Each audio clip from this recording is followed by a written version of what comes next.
नमस्कार.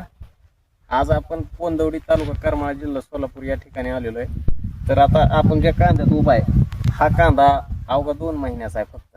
आता संपूर्ण पोषणचा 1 डोस झालेला आहे. त्या व्यतिरिक्त काय काय झालं आपण स्वतः बागायतदार आहेत आपल्यासोबत, त्यांना विचारूया. नमस्कार. नमस्कार.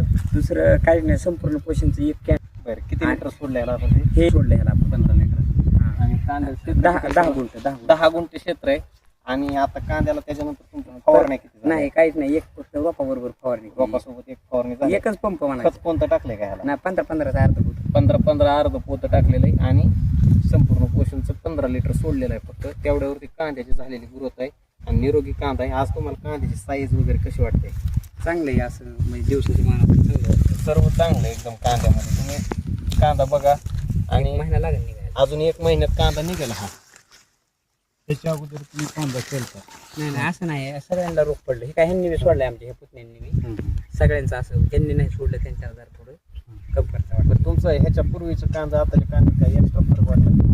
हा आहे ना. मग तिथं शेजारी सगळंच लावलेलं आमच्या जरा कमी वाटलं. त्यांचं कांदे कमी वाटले, त्यांच्या रोग वगैरे तेच की जरा वाटले जास्त होते.